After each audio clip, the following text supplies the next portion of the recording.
మీరు film background ఉన్న వ్యక్తి ఇన్ని రోజులు ఇలాంటి క్యారెక్టర్ పట్టడానికి ఎందుకు లేట్ అయింది, లేకపోతే మీరు అనుకోలేదా యాక్టింగ్లోకి రావాలని? ఈ క్యారెక్టర్ ఎలా వచ్చింది మీ దగ్గరికి? నేను యాక్చువల్గా ఫస్ట్ క్రికెట్ ఆడేవాడినండి కాలేజ్ ముందు చిన్నప్పటి నుంచి. అంటే మంచి స్టార్టెడ్ cricket player ఆ? 12 years 13 years అంటే అది నేను చెప్పకూడదు. మనం ఆడితే అప్పుడు మీరు చెప్పాలి. సో స్టేట్ లెవెల్ ఆడి అన్ని అంటే వాట్ ఎవర్ జర్నీ, ఆ జర్నీ ఇంజరీస్ అయ్యి కొంచెం క్రికెట్లో కూడా ఒక 21-22 ఏజ్ వరకే మనం ఆడగలుగుతాం. అప్పుడు ఐపీఎల్ కూడా అప్పుడే ఫస్ట్ సీజన్ సెకండ్ సీజన్ వచ్చింది అనుకుంటా. సో నో ఫ్యూచర్ అంటే ఒక ఏజ్ దాటితే క్రికెట్లో అంత ఫ్యూచర్ లేదు. యూ కెన్ కీప్ ప్లేయింగ్, కానీ దాని నుంచి మనం కెరియర్ ప్రోగ్రెస్ చేయలేము.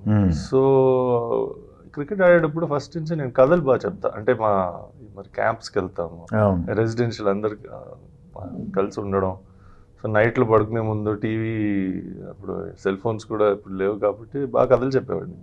చాలా మంది ఎంకరేజ్ చేశారు, ఫ్రెండ్స్, మన టీమ్మేట్స్ అందరూ. ఓకే, కథలు రాయొచ్చు కదా అని. సో అటు కొంచెం ఇంట్రెస్ట్ వచ్చింది సినిమాలో. సో కథలు రాయడం మొదలెట్టి అక్కడి నుంచి సరే మన డైరెక్షన్ చేద్దామని. క్రికెట్ కెరియర్ అయిన తర్వాత ఆల్మోస్ట్ ఒక 2-3 years full fledged film school, దాని తర్వాత ఈ డైరెక్షన్ చేద్దామని ఉన్నాను.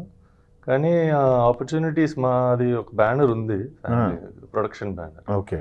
సో ఆ ప్రొడక్షన్ ఫస్ట్ మన డైరెక్షన్ చేద్దాం అని, ఫ్యూచర్లో చేయగలుగుతాము, ప్రొడక్షన్ స్టార్ట్ చేసాను. ఓకే.